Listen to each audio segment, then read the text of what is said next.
Hello, and a huge warm welcome to my guest today, Catherine Lippe, who I'm here with to chat all things early years nutrition. But before we head into that, I just want to tell you a little more about our guest. Catherine Lippe is a registered nutritionist specialising in early years nutrition. She has worked across both public and private sectors, championing better nutrition for young children through practice, policy, and advocacy. Catherine began her career in the NHS working in infant and maternal nutrition as part of the Nutrition and Dietetics team at Barts Health in Newham. As an Early Start Community Nutritionist, she led public health initiatives across East London, supporting families and early years settings. She later joined Public Health England, contributing to national policy as part of the Maternal and Child Nutrition Subgroup of SACN. Her work supported the Feeding in the First Year of Life report. Currently, Catherine is the early years nutritionist for Nursery Kitchen, overseeing the nutritional quality of meals and helping nurseries implement whole setting approaches to healthy eating. She is also a trustee of the Caroline Walker Trust and a contributor to the cross-party parliamentary group for a fit and healthy childhood. What an amazing bio and so many incredible things. So I am delighted to welcome Catherine today. How are you doing? Hi, Lucy. Thank you so much for having me. I'm doing well, thank you. How are you? Yes, good, thank you. It's incredible the amount of things that you are doing in this sector. So I'm really excited to dig deeper and ask you all the questions under the sun that I'm sure many parents are desperate to know the answers to. So I just want to start with a really common question of the most common nutritional challenges that you see in early years children. Yeah, it's a good question. And it varies hugely, I guess, depending on sort of the context of the situation or who you're speaking to. I think if we look more broadly at sort of across the nation, sort of the public health agenda, in terms of what those key focuses are in early years nutrition, there was actually a very recent report just last week published from the Food Foundation, who are a brilliant charity who do lots of work around sort of public health and food and nutrition policy. And they have, in their report, published some really interesting findings about early years nutrition in particular. And what that research shows is that children in the UK are eating too much free sugar, too much salt, too much saturated fat, and also overall energy intake as well. So overall calorie intake is much higher than is recommended for children in the early years.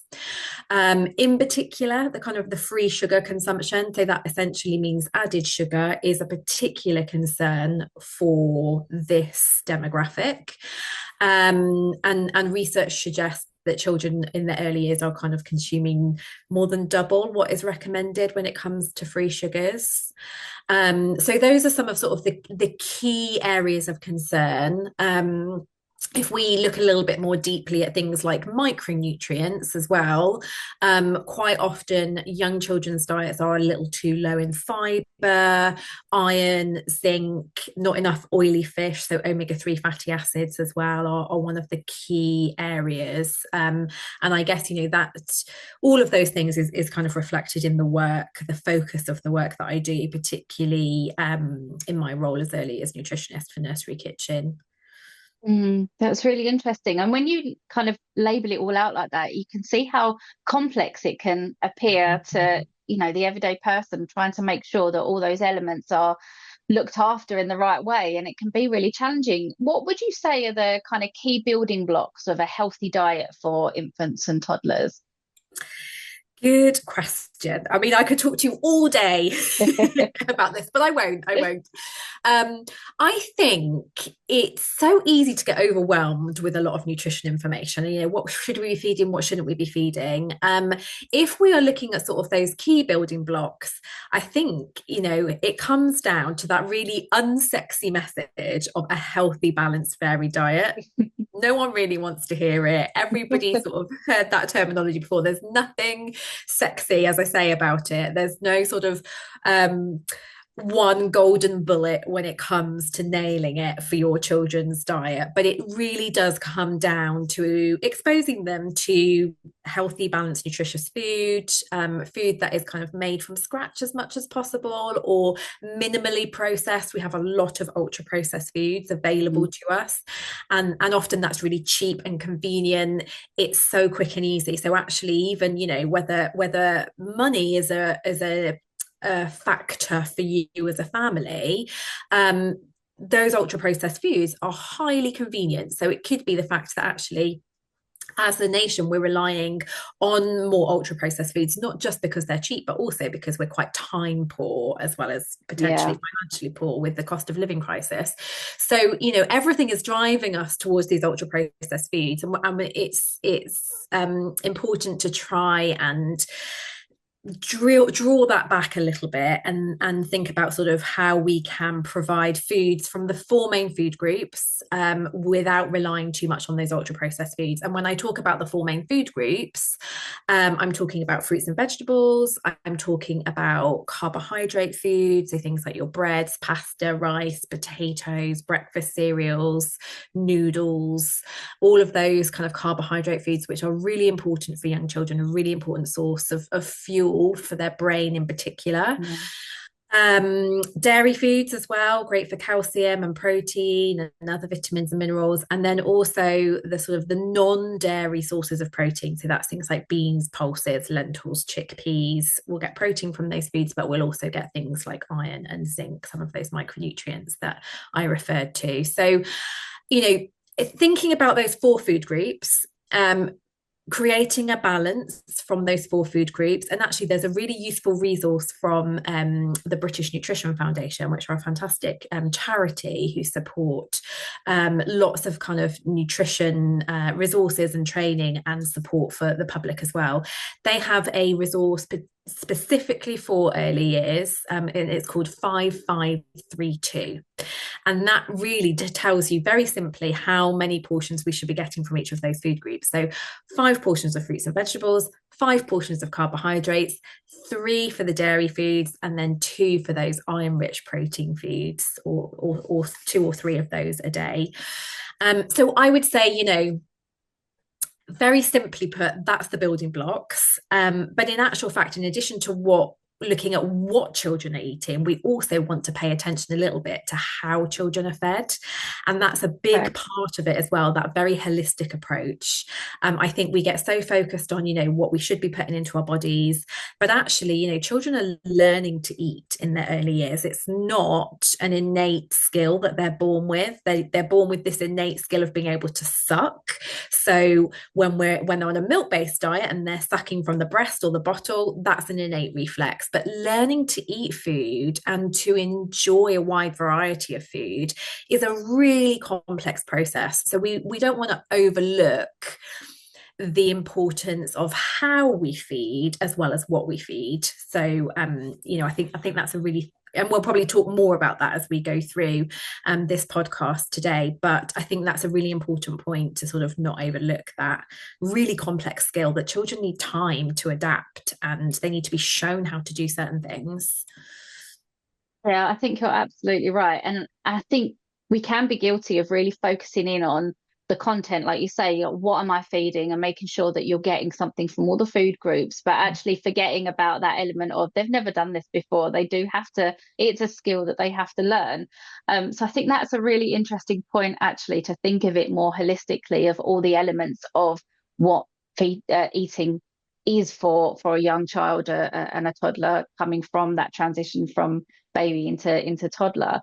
How can parents and carers navigate the ever conflicting advice that we come across online, on social media, things like this? Parents, especially in times of a crisis, especially if they're having a challenge in the home, and will generally go quickly online, ask a friend or ask on social media, and will get lots of conflicting advice. How can you navigate that as a parent trying to understand food and nutrition?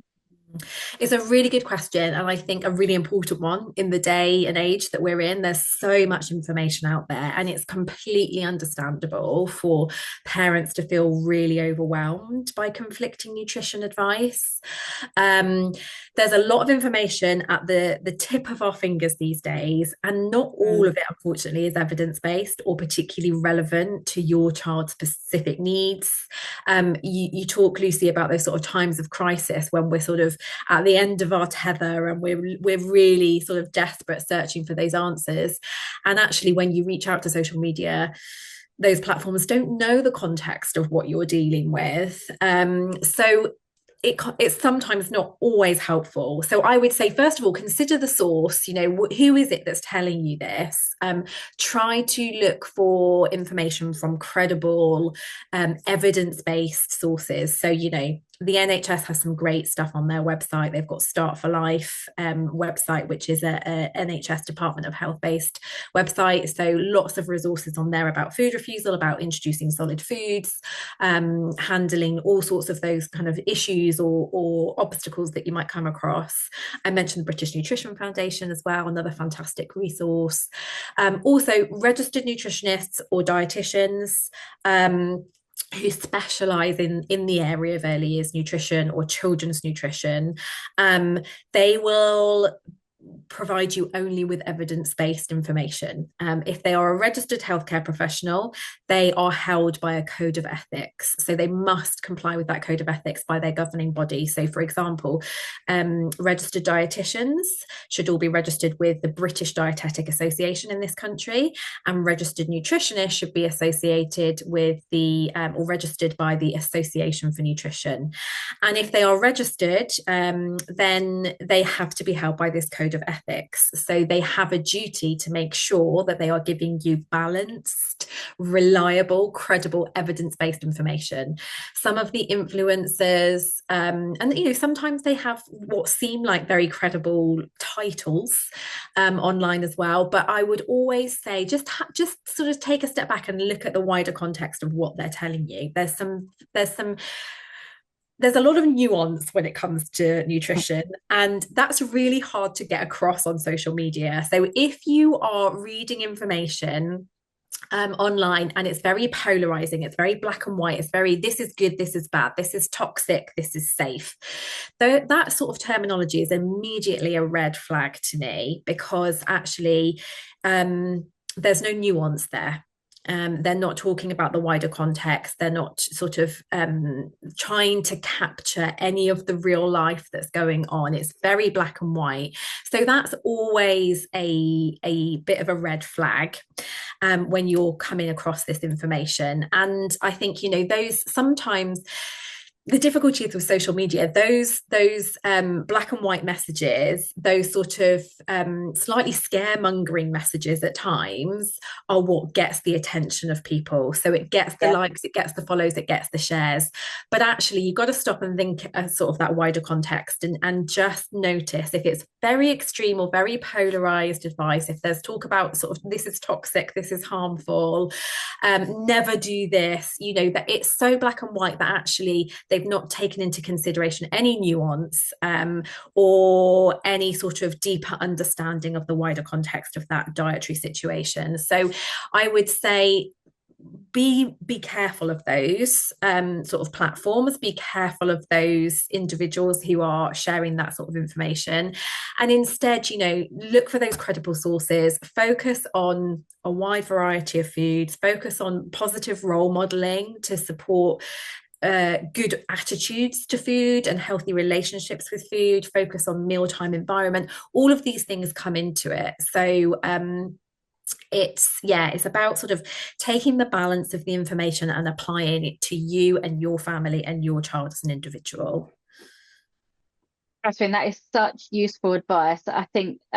This is exactly what RECAP stands for, is taking information and making sure that it is evidence-based, it's research-backed, because there is so much misinformation out there. And the tips that you've just given are really clear ways that people can try and identify where their information is coming from. And you know what, there's nothing wrong, and actually I'm a huge advocate for like lived experience sharing and things like that, and absolutely ask other people for tips and advice on what they're doing with their children and their family. But I think it needs to be clearer online whether somebody is sharing an opinion or a lived experience, or whether they're sharing something that is informed or backed by research or a strong evidence base. And for things like nutrition, and if you're going to be saying, you know, you should or shouldn't be doing something, I think that needs to have some credible data behind it. So it's really useful what you've just shared there, because I think as well, even just knowing about the code of ethics that a registered dietitian or a nutritionist have to follow, I didn't know that myself, and so that's a really key piece of information that parents can be reassured by. So I think that's really, really useful, so thank you for sharing that. And you did touch upon food refusal in what you just said there, so I'd like to touch upon this because I think this is something that is really, really common, and that a lot of parents have challenges with. And so from your experience, what are some of the more common reasons behind that food refusal in young children? Is it always just about taste? Yeah, good question. This is a big topic. Again, we could have a whole day on this alone. No, it's not always about taste. In fact, it's hardly ever about taste, if I'm honest, particularly in the early years. And again, you know, this is where it comes down to sort of understanding the development of feeding a little bit, and having that appreciation that learning to eat is a huge learning curve. There is so much sensory information for children to be processing when it comes to accepting solid foods, and that takes time, just like learning to do any other skill, you know, ride a bike, write your name. We wouldn't expect children just to sit down and do it. And with food, we sort of say, right, sit down, here's your food, eat it. And we really underestimate all of those tiny little sensory steps that children need to go through before they can actually get to that very end goal of eating. And this is something that I do with a lot of my one-to-one clients, is we break feeding down into, there's 32 different steps to eating on my sensory steps to sensory ladder. And so we break it down, and then what actually it helps parents sort of reevaluate things and see that, you know, yes, eating is the very end goal, but we're not failing if we don't get there straight away, because we can appreciate all of those really challenging sensory obstacles that children need to overcome before they get to that very end goal. And so they start to see tiny little bits of progress as exactly that, as positive progress, rather than thinking, oh, well, that was a disaster because I didn't eat it. They will start to recognize breaking it down, and having that appreciation, having that understanding for how complicated feeding is really, really important. So no, it's not always about taste. There are lots of different reasons behind food refusal, to sort of go back to your original question. And I think it can be helpful to understand those. So, you know, some children, I always say food refusal is a bit of a spectrum. And so we might get sort of what we would call typical toddler picky eating.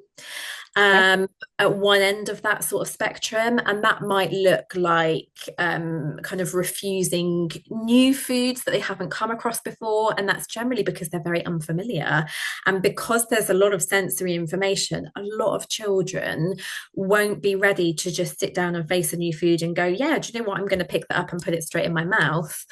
They need time to become familiar, they need some role modeling, they need some support, they need to become adjusted to that food, if you like. They need to build their confidence and build their curiosity with that food before they are ready to put it anywhere near their mouth.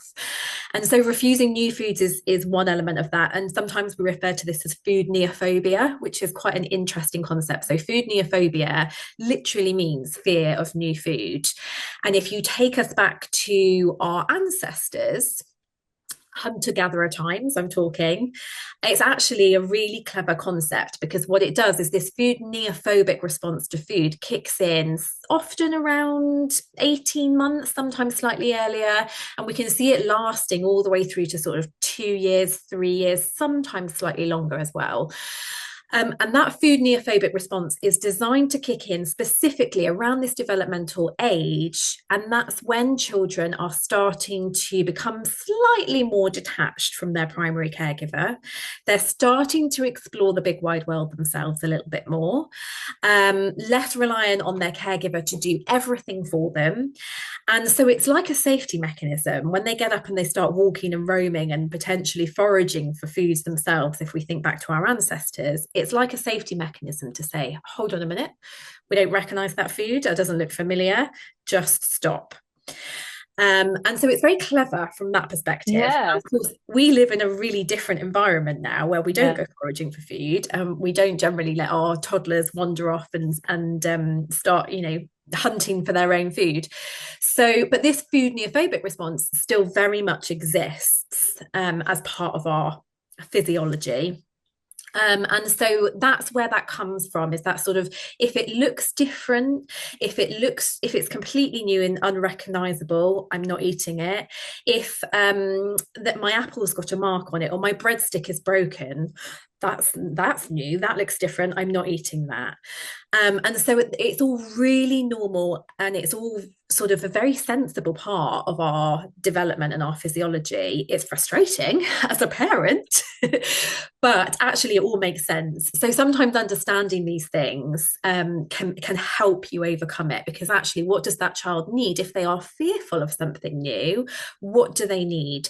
They maybe need to be exposed to it more frequently so we can build that familiarity. They maybe need to see us eating it so that, again, we're sort of offering that reassurance that this food is not harmful. So lots of things that we can do to support that, but that might be one element of sort of a reason behind food refusal. Sometimes children will refuse foods of a certain texture. Textures are a big deal when it comes to sensory input. So if you have a child who is very sort of sensory aware, or has sort of hypersensitivity to various sensory elements of food, or perhaps sensory aversion, they might find certain foods more challenging as well. It's also really normal for children to refuse food if they're touching on the plate. So if a new food is touching an accepted food, we get that fear of contamination. So the broccoli is touching my fish fingers. I can't eat my fish fingers now because it's touching the broccoli, and broccoli is a tricky food for me. So that fear of contamination as well can be another thing. There's also a huge genetic element to food refusal as well. So lots of twin studies have looked at this and find that there's a huge genetic link to food refusal or fussy eating. So it's something that's, yeah, it's really interesting. There's a really big cohort study of looking at twins called the Gemini study, which is a really interesting one if anyone wants any extra kind of reading on this. But that revealed that there's a huge genetic element to food refusal. So particularly if you have children who are slightly older than the early years and are refusing food, that could be sort of more of a long-term behaviour and potentially linked to genetics. There's all sorts of things that feed into it. So the one thing I would say is that it's never the parent's fault. And I speak to a lot of parents who are really struggling with food refusal. They are at the end of their tether. They have tried everything. And the first thing often they will say to me is, I think I did something wrong when I was weaning them. I don't think I got weaning right. They used to eat everything, and then suddenly something changed. And it must have been something that happened, or something that I did that changed it. And we carry that guilt as parents, and actually it is never a parent's fault that the child is suddenly refusing food. There are things that we can do as parents that make food refusal worse or better. Lots of things we can do to make it better. So there are things that can influence feeding, but usually there is a reason behind that, and it's not linked to anything that the parent has done or hasn't done, or I wish I did this differently. There are lots of things that influence it, but it's never a parent's fault, I think, is important to say. And the other thing is that, going back to that spectrum, we talk about this sort of those toddler picky eating, fussy eating phases. At the other end of that spectrum of food refusal, we can experience quite extreme food refusal, and that might be sort of where a child is has a very restricted diet, only a very limited number of accepted foods. They experience high levels of distress when they come across foods. That might be more things like pediatric feeding disorder or something called ARFID, which is avoidant and restrictive food intake disorder. Those cases of food refusal, as I say, they are more extreme. They're not as common as your sort of typical toddler fussy eating, which is really common in toddlers and young children, but they do exist. So I think it's important to mention those because sometimes those extreme cases can be really distressing for the whole family and result in quite a limited diet as well. So they do need sort of quite specialist input and support from a multidisciplinary team of professionals to support those families. Yeah, that was going to be my next question, was around those individuals that might have additional needs that would indicate that they would struggle in that sense, or have sort of sensory processing that will Yeah. affect, the taste, the texture, the feel of things.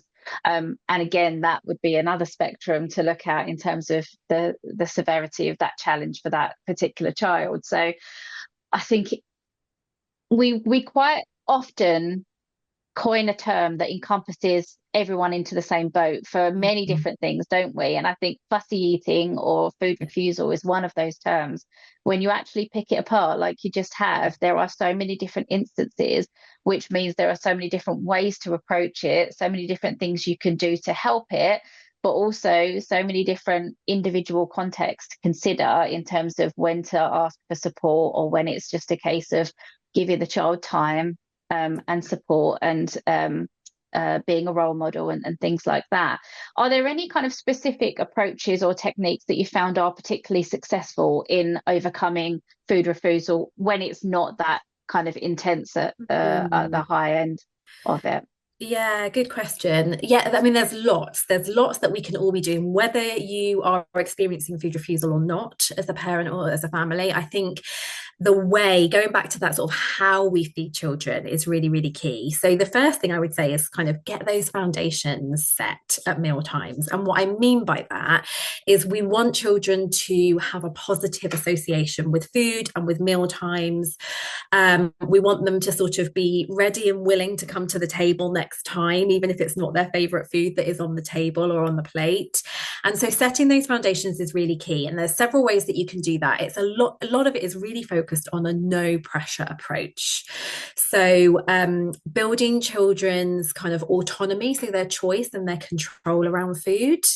I think children love autonomy, particularly when we're talking about the early years. They love choice, they love autonomy, they like that control. So of course we're not just going to say to them, what do you want for tea tonight? Because if I asked my children when they were toddlers what they wanted for tea tonight, it would probably be pizzas and ice cream every single night.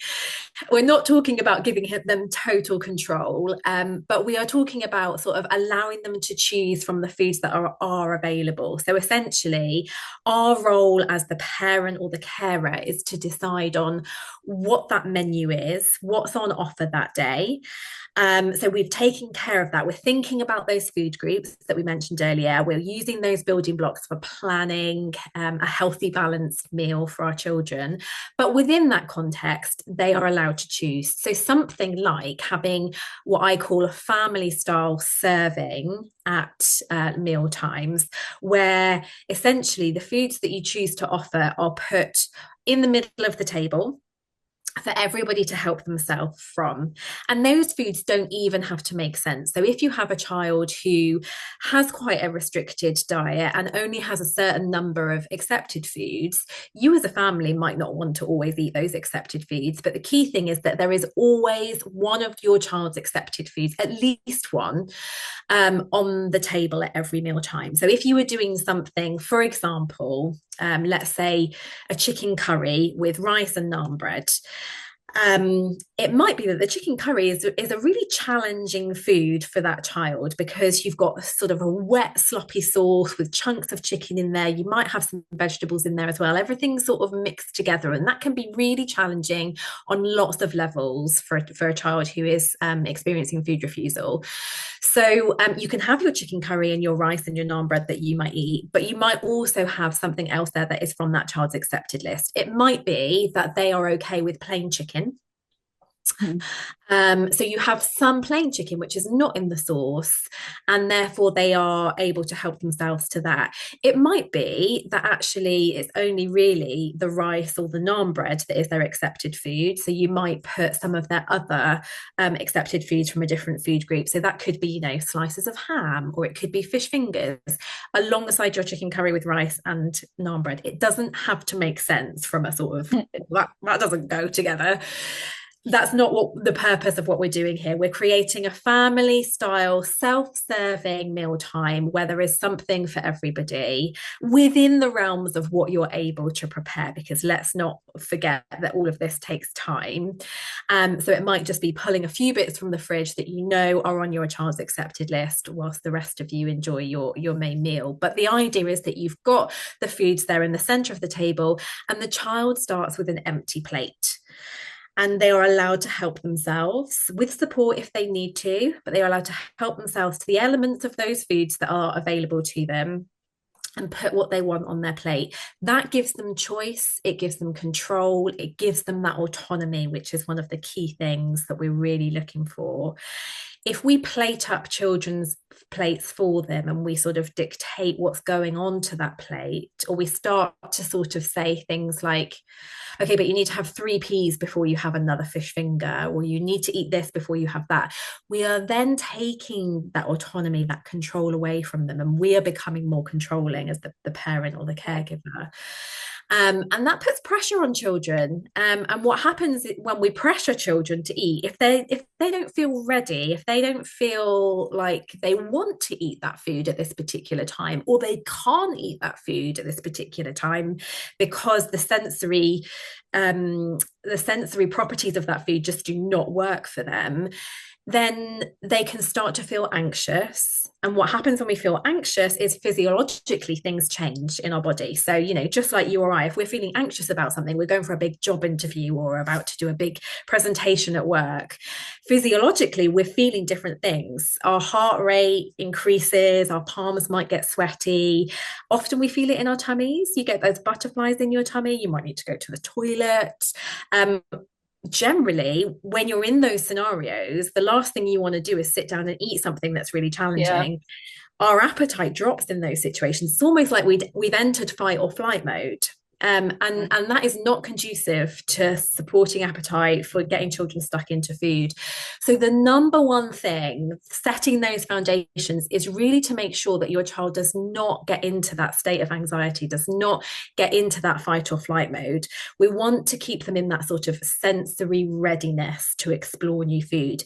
If we can keep them in a sensory state where they feel they've got some choice, there's no pressure on them, they're feeling like, yeah, I can do this if I want to. When I'm ready, I can take part in this meal, or I could put some of that on my plate if I want to.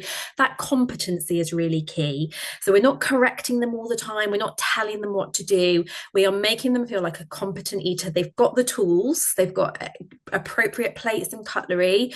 All of those things are really, really helpful to help sort of build that confidence, competency, support that autonomy. And those are the foundations that we need to have in place if a child is going to feel like, yes, I can do that. Yes, I can take part in this if I want to. It might not happen immediately, but what we're doing there is we're supporting that child's intrinsic motivation to eat. We're not using external prompts or cues or bribery or negotiations. Some of those things might feel like they work in the short term, because if I say to my child, oh, but you can't leave the table until you've had 3 mouthfuls, they might begrudgingly do it because they want to get down from the table, or they might sort of have 3 spoonfuls, then you can have pudding. That's quite a common one we hear a lot as well. That motivation is not coming from them, it's coming because we are bribing them or we're negotiating with them. So those are all external prompts. And really, if we want to overcome food refusal, we need to start allowing the child to build that confidence with those foods, so that actually, without any external prompts or cues, they are curious enough to explore of their own accord. That is what gets the long-term goals. It does take longer, and it can be a challenging thing because parents feel very worried in the meantime that they're not eating a healthy, balanced diet. And that's where you might need some support from a nutritionist or a dietitian to support those, that sort of nutrition, have a look at those things for you. But if we set those foundations, if we take the pressure off, if we build a child's autonomy, their competency, make them feel that mealtimes are an enjoyable occasion. They've had the opportunity to take part. It's their choice. They go away from that mealtime then feeling, oh, that was okay. That was enjoyable. I faced the peas, which I've never eaten before. And, maybe they didn't eat them, but they faced them. They saw them on the table. They enjoyed watching other people eat them. They will remember that experience with peas much more positively. Yeah. If we've sat them down and said, you must eat 3 teaspoons of peas before you can leave the table. And so in the long term, we are going to get much more progress with those peas if we allow the child to do it at their own pace. We take all that pressure off. They don't get stressed. They don't get anxious. They don't enter fight or flight mode. That is a much more positive experience for them with those peas, and we are likely to get more progress later on. Mm-hmm. How important, this might be a controversial question, how important is sitting at a dinner table to eat your food, in your opinion? It's a really good question. You don't have to be sat at a dinner table.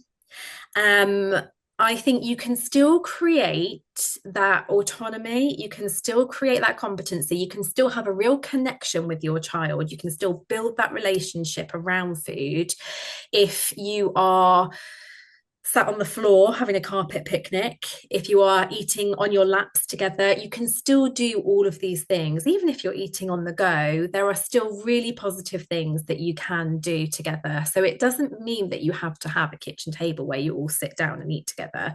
It doesn't mean that you have to sit down and eat as a family every single mealtime. That's just not practical for lots of families. I think when you can sit down and eat together, that role modeling is really powerful. But that doesn't have to be done sat at a dinner table. And it doesn't have to be done eating the same food as your child. So if you have a young child who eats at a different time to you, sit down with them, have a few sort of snacky bits from what's on offer that you can eat with them. Or perhaps they've got a sibling who can be that role model as well. This is why earlier settings can be really, really powerful when it comes to supporting those eating habits, because they're surrounded by peers who are role modeling for them. But you can grab those opportunities in lots of different scenarios and lots of different ways. It's not important that it's done every single day. So what you can do, focus on those things. Like I say, you can be sat on the sofa eating off your laps together and still have a lovely, I would encourage sort of TVs to be off and tablets to be put away and avoid those distractions, because what we want to do is we want to allow the child to benefit from exposure to the food. But that doesn't have to be done at a dinner table. It can be done on the sofa. It can be done as a carpet picnic on the floor or outdoors. We just want the child to sort of engage with the food, notice the food, and have that opportunity to make their choices, to watch other people enjoying food and feel like, yeah, that was an enjoyable experience. Mm-hmm. Absolutely, I agree. Yeah. So, at what point should parents seek professional help regarding their child's eating habits? So, they're kind of red flags to look out for in terms of actually, I should probably get some additional support with this.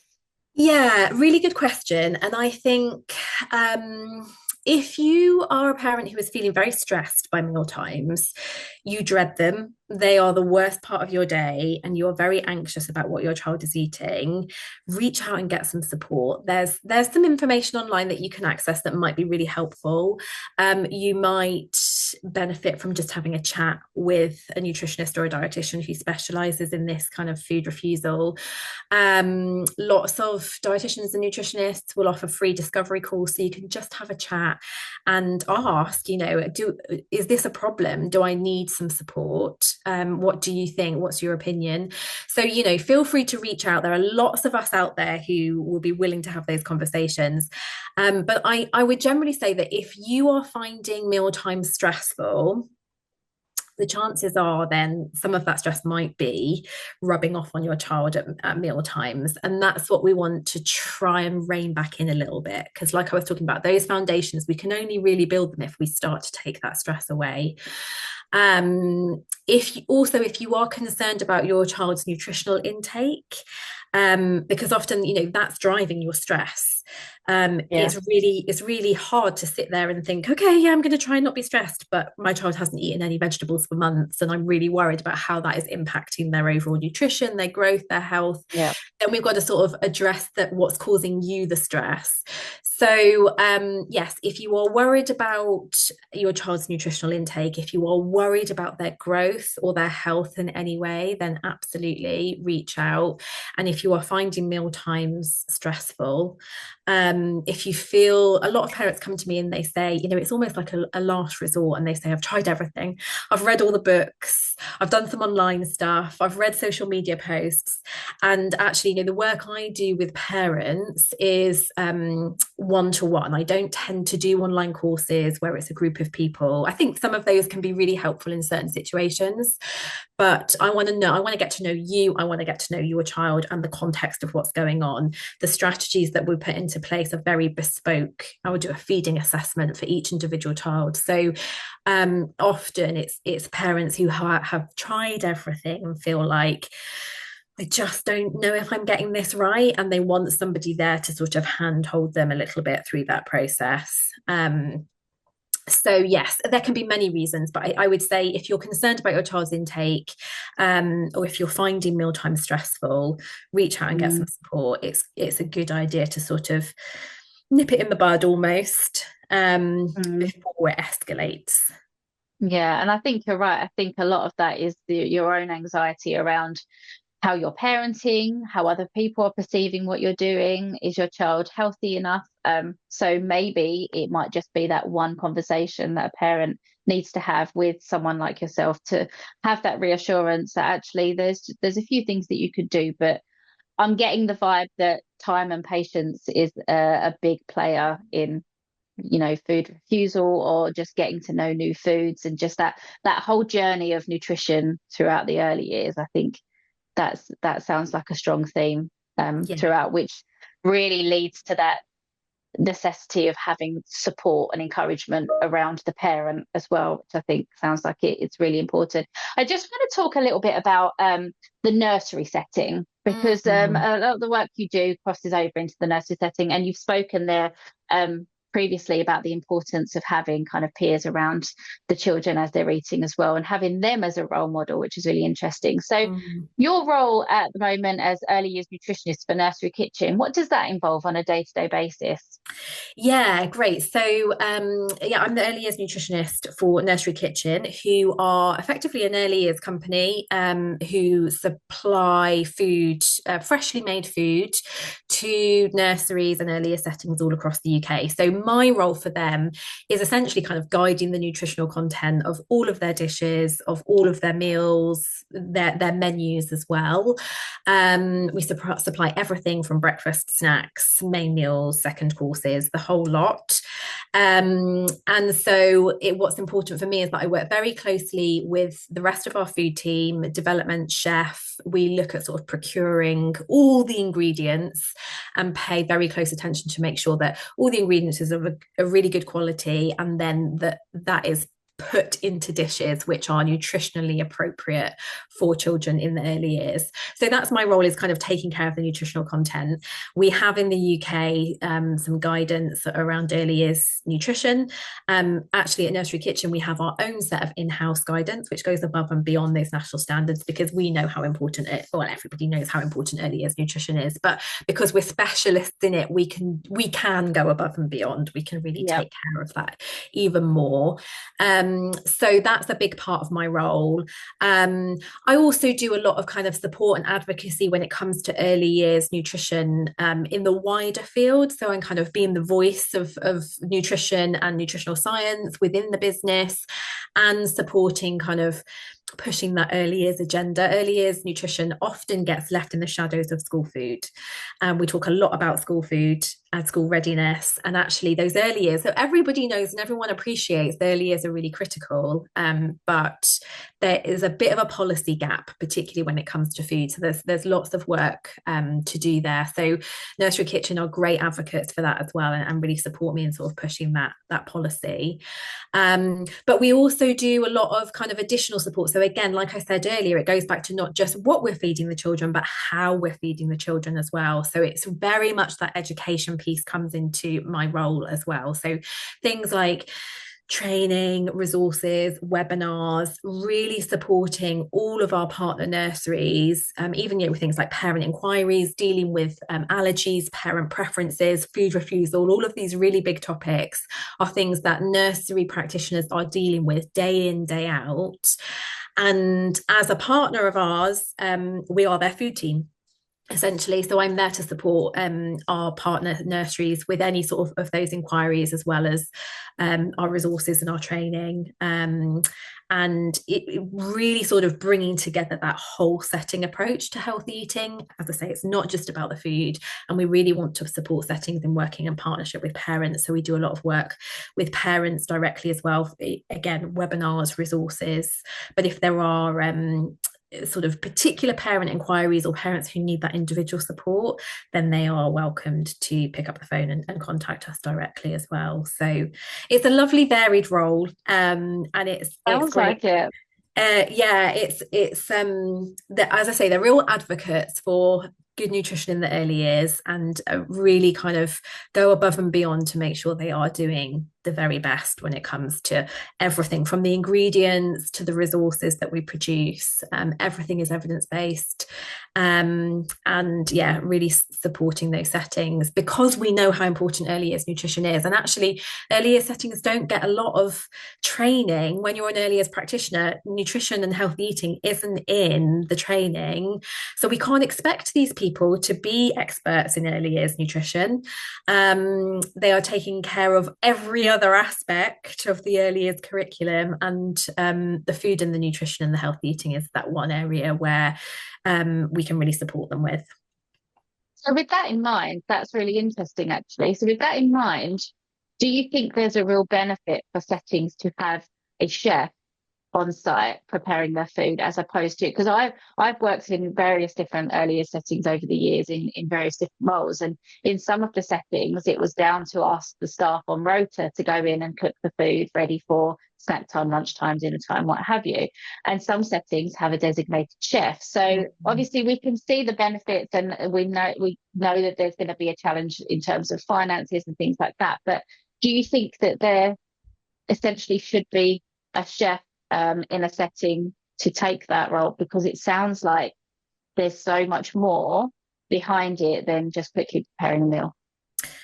Absolutely. Yeah, it's so much more than just quickly throwing some food together. We're not talking about just filling children's tummies. We are talking about teaching them how to eat. You know, it's the good nutrition, but it's beyond that as well. I always say good nutrition goes much further than just the food that we put on the plates. So actually, even if you have got a chef in your setting who is taking care of all of that, there is a lot else that your chef can be doing apart from cooking. You know, getting to know the children, going out there and talking to them about the ingredients. Children will see the finished product, but they might not ever see sort of what a whole garlic bulb looks like, or what a raw onion looks like, because by the time it gets to them, it's chopped up and it's in that dish. So there's lots of really cool stuff that you can do. Chefs in settings are fantastic. They can be fantastic. They can really own that role. But again, there's very limited sort of training courses specifically on early years nutrition, and there's a lot of responsibility that lies on those chefs. So yes, I think, you know, it makes so much more sense to have somebody designated who takes care of all of that. It's often, you know, I've worked with earlier settings for years and years, and it's always seemed mad to me that, you know, the chef goes on holiday, or the chef there's a change in chefs, and you've got a bit of an interim period where there's nobody cooking the food, and then the manager or the deputy manager has to spend their whole day in the kitchen preparing the food. And, you know, it seems mad to me that you either have to take people out of ratio, which sometimes isn't an option, or you're using the nursery manager or deputy manager to cook the food on the site ready for those children that day. And so that's when quite often the menu changes really quickly, because you've got to do things that are practical and easy for you to do in that interim period. It's a really important role, and there is a lot of responsibility. You know, you've got a chef who, if you've got a large setting, you might have close to 100, sometimes over 100 children that you're cooking for. So many dietary requirements. You've got to sort of really take care of every aspect, not just nutrition, but food safety, cross-contamination, managing the allergies or dietary requirements for religious reasons, then thinking about food refusal, you know, all of these things. And it's not just lunchtime, it's breakfast, it's morning snack, it's lunchtime, it's afternoon snack, it's tea time. There's so much food that gets offered in an earlier setting, and children who attend full-time daycare, you know, if they're in nursery for a full day, they are receiving 90% of their nutritional intake whilst they are in childcare. It's a huge proportion of their daily nutritional intake. So that's a massive responsibility. So yes, you need somebody dedicated, you need somebody trained, you need somebody who sort of can really embrace that, and that's not always easy to do. And I guess, you know, that's one of the things, the beauty, and I've never experienced it before. I've worked with individual settings, sort of supporting them with menu planning, but with Nursery Kitchen, you have a whole food team who, like I say, take care of everything from where that ingredients are originally sourced, so making sure they're as safe as possible, sustainable as possible, locally sourced, you know, fresh produce.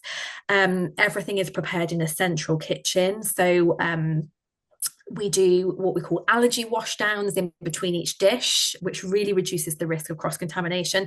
Things like that, practices like that, aren't necessarily transferable to a nursery on-site kitchen. So in terms of kind of those safety and those procedures, it's really incredible what is possible with outsourcing food to a company who specialises in that. That's what we do day in, day out. You've got a nutritionist at the tip of your fingers should you need them. You have got somebody who specialises in food technology and food safety. You've got all of the, you know, the food safety hygiene regulations that are all covered for you. SALSA is sort of a really high level of food safety accreditation almost, and that's something that we follow closely at Nursery Kitchen. So yeah, essentially there you've got all of those things covered, and the food gets delivered directly into the fridge. So actually that allows managers, allows deputy managers, allows the early years educators just to focus on what their role is, and you know that all of the food is taken care of you. But yes, an on-site chef can be a great solution as well if you can find somebody who is well trained and understands all of those aspects of it. Yeah, no, I can see that, and you can really see the benefit of having something like Nursery Kitchen doing that with all of the professionals that they have in the team looking after that side of things. I guess the biggest barrier is going to be cost related to having something like this for a setting. And I'm sure, you know, without a doubt, most settings would love to have the opportunity to have this element for them. But again, you know, that's a whole other conversation of like funding and things that are available for that sector. But I guess as well, parents play a huge role in supporting nutrition at the nursery as well. That kind of parent-nursery relationship, I guess, is really important. So how can nurseries really nurture that relationship and partner with parents to kind of come at it at every angle for the child's nutrition?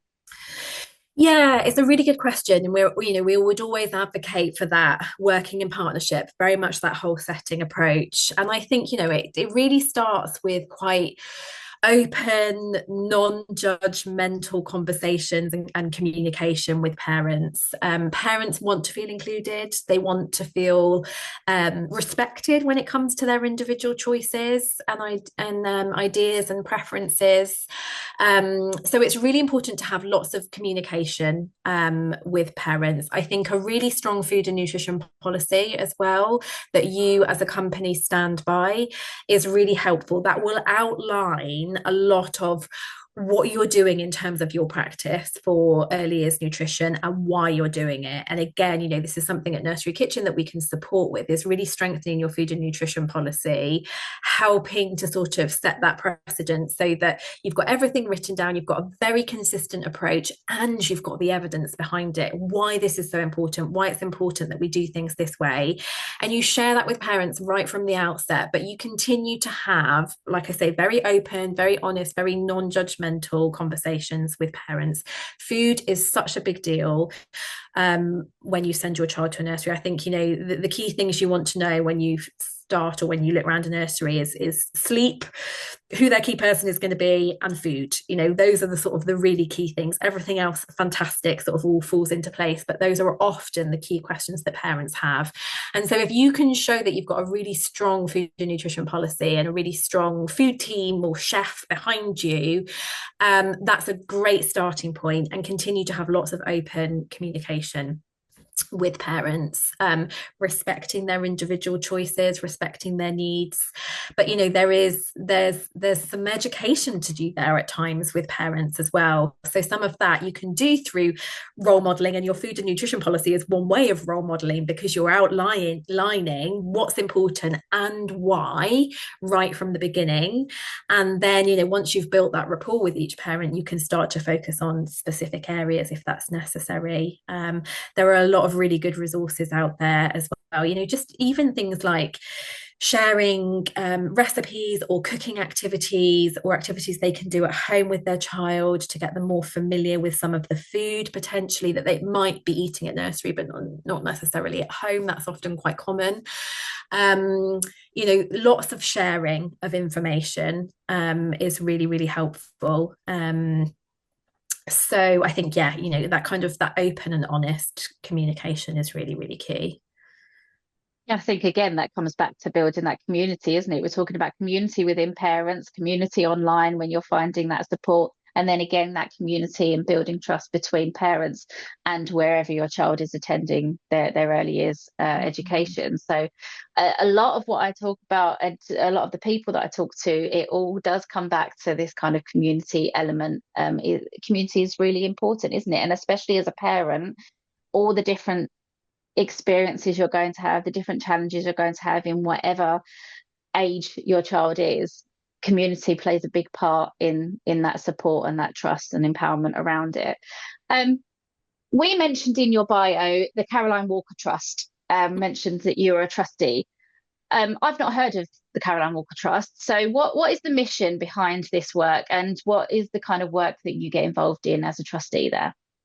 Yeah, good question. So the Caroline Walker Trust is a charity, and essentially they are dedicated to improving public health through good nutrition, and they specifically focus on supporting vulnerable groups of people. So that might be early years, young children, it could be older adults, so the elderly, potentially people in care homes, or individuals with specific health or social needs, which makes them vulnerable in some way. And so the purpose of the Caroline Walker Trust is to support public health, to support those vulnerable groups of the population through good nutrition and evidence-based healthy eating advice, essentially.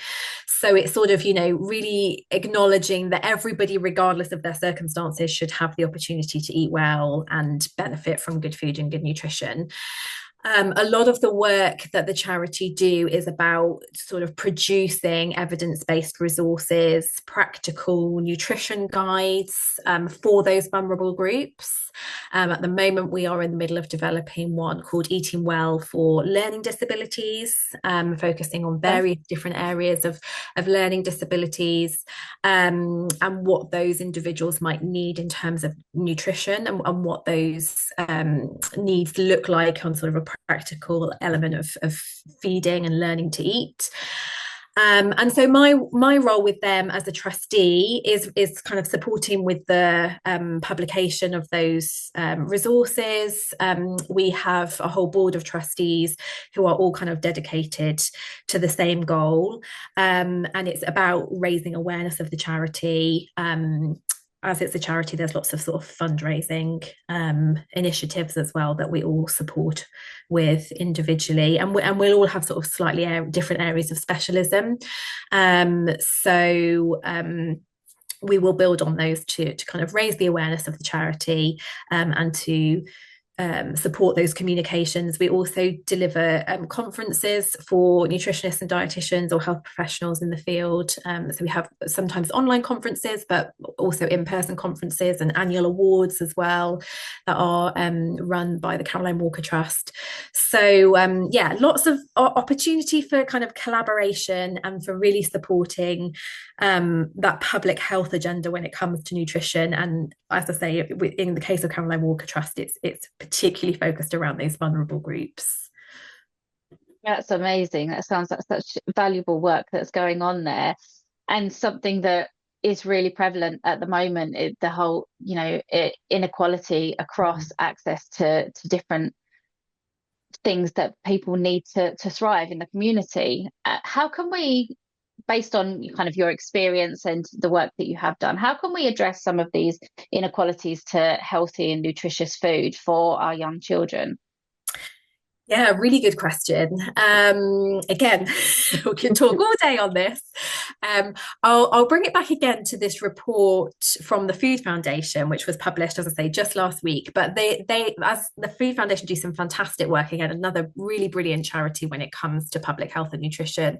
But they particularly highlight some of those issues around food insecurity and inequalities. And their recent research revealed that actually price and affordability of good food is one of the biggest influences on the food decisions, and particularly for families. The number one thing that families think about when they're planning their meals or they're planning their shopping is nutrition. But beyond that, it's price and affordability. And sometimes actually the price and affordability or the access to that food will determine whether they can deliver on the good nutrition or not. What we know again from a lot of this research is that healthier foods are more than twice as expensive per calorie as less healthy foods, and that makes it really difficult for some families on low-income households to really access those good nutritious meals. And that's where those inequalities really, really lie, because we haven't got a level playing field. Again, another really interesting statistic from that research showed that out of the most deprived 20% of households in the UK, with those with children, they would need to spend 70% of their disposable income on food just to afford sort of the recommended healthy diet for children. So that 5-5-3-2, that balance of food groups that we were talking about earlier on, we've got 20% of the households in the UK with children who would have to spend 70% of their disposable income just on food to be able to actually follow those recommendations. So it's all very well us having these recommendations, but for some families and children, it's just not accessible. There are some really good government schemes or initiatives aimed at making healthier food more accessible for those families on low incomes. So something like Healthy Start, which I don't know if you've heard of, that's a scheme which makes things like fruits and vegetables, milk, infant formula accessible. There's a voucher scheme that makes it more accessible for children and families on lower income, and also the free early years meals, which is free early years meals in early years settings. The difficulty with the way that those initiatives are set up at the moment is that the eligibility criteria of those schemes are really tight. So that means that actually children who are living in poverty, and we know they're living in poverty, but they're not actually eligible for those initiatives. So one of the key things, and that the Food Foundation report and that wider public health lobbyists, if you like, are really pushing for, is to see improved eligibility criteria for those schemes. So we know that we've got families living in poverty who still can't access those schemes, and that's not fair. So we want to improve the eligibility for those schemes so that it captures all of those children who are living in poverty. There's lots, I think, in terms of our food environment that we can really focus on to help reduce health inequalities. So as well as those schemes, things like more funding for early years settings that's particularly ring fenced around food provision. Yeah.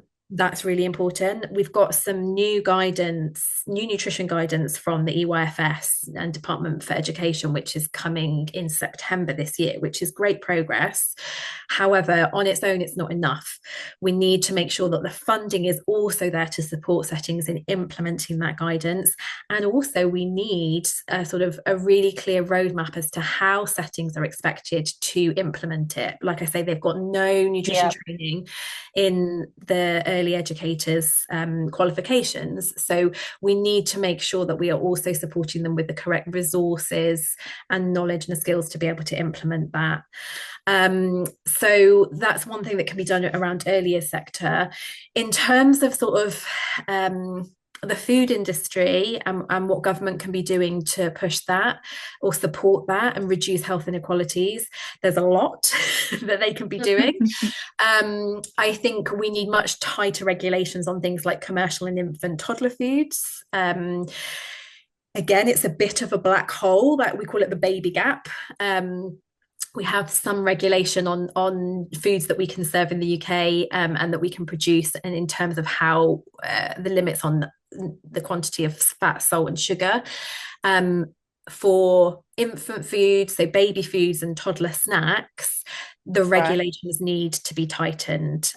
There was a really interesting documentary on Panorama a couple of weeks ago about baby food.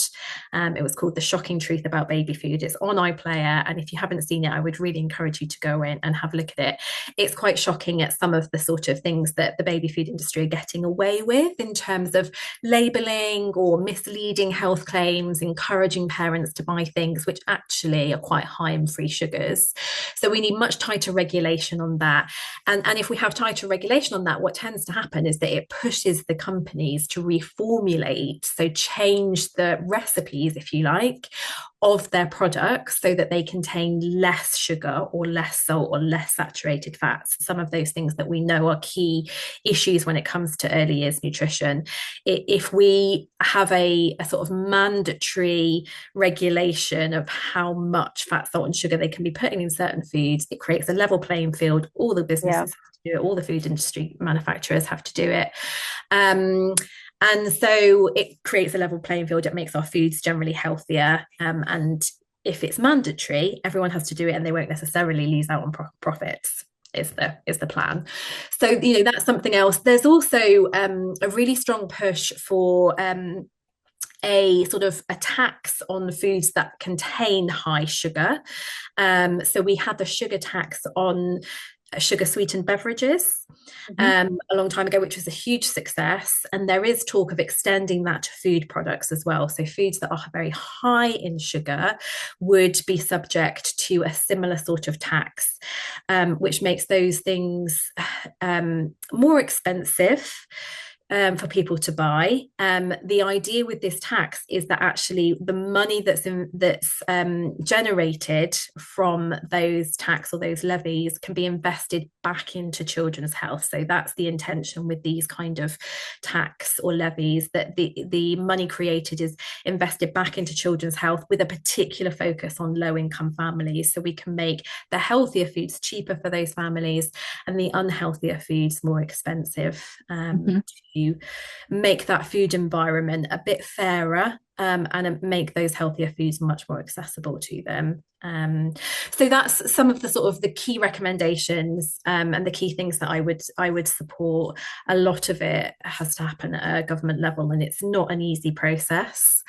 There's lots of hurdles, but the more we talk about these things and the more we push for it, the more noise we make, the more results we can get.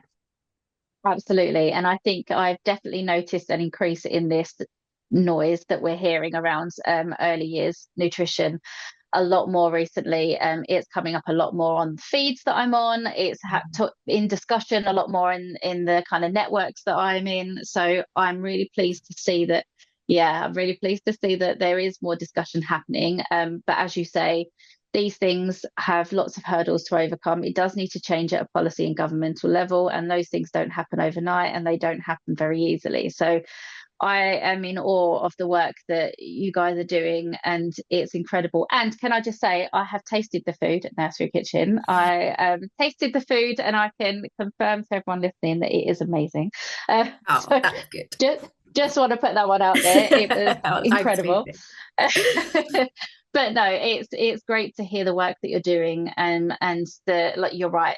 The more we talk about it, the more it gets in front of people, the more visibility it gets. So hopefully that makes some roadway into making some changes. So just to draw to a close, because Recap is about embracing everyone, making everyone feel part of a community, as we've spoken on earlier, I ask all guests to think of a piece of advice or an empowering message to give to the listeners, just to share that love and support. So if you could say one thing to just one person, what would you like to say? It's a great question. It's so difficult. There's so much I want to say. I think because a big focus of what we've been talking about today has been around food refusal, and it's one of the biggest challenges that parents face when it comes to feeding their kids. I work with lots of families who really struggle with this, and I think we've talked about really trying to focus on what's right for you. So I would say I really like the terminology, and I know I've mentioned this to you before, Lucy. I really like the terminology, you provide, the child decides. It's a really nice way of thinking about that, generating that autonomy. So you are in charge of the menu, but your child gets to decide if and how much they eat of that. So you then can choose things that you know are correct and appropriate for your child's age, stage, development, their list of accepted foods. And you can gradually start to add variety to that. But the key thing is to remember, it's not your job to make your child eat. It's your job to provide and then allow your child that autonomy, that choice to decide whether they want to engage with it, eat it, poke it around, prod it, smell it. All of those things are really, really key. They work up that sensory ladder that we were talking about earlier on. But I think so many parents are focused on, how do I get my child to eat? And it's a real mindset shift to make them think it's actually not your job to make your child eat. It's your job to provide, create that environment, take the pressure off, make sure that your child stays in that sort of sensory state of readiness, that sensory state of exploration and curiosity when it comes to food. But it is not your job to make your child eat. You can create the environment, you can create the menu, and then let your child do the rest at their own pace, essentially.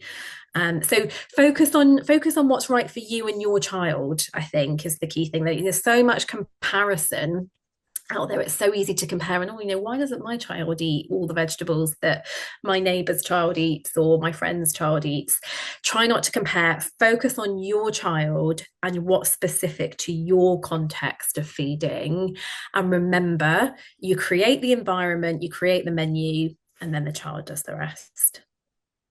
Amazing. Thank you. That's really useful advice to listen to. I think we can get wrapped up sometimes in that comparison era as parents. So I think that's really important to remember. How can people work with you if they're interested in reaching out and connecting with you? Is that something that people can do? Yes, absolutely. So you can check out my website. It's catherinelippenutrition.co.uk. I'm also on Instagram at Lippe Nutrition. You can also find out more about Nursery Kitchen from their website, nurserykitchen.co.uk. So yeah, please do feel free, if you've got any questions or queries, feel free to find me on social media or drop me a message via my website, and I'll be really happy to chat to you about food always. Amazing. Thank you, Catherine. What I'll do is I'll put some links under the episode for everyone so that they can find you nice and easy from that. But thank you so much for sharing your expertise today. And you have given so much valuable and incredibly insightful information. So I really appreciate your time today. Thank you. Well, it's a pleasure. Thank you so much for having me.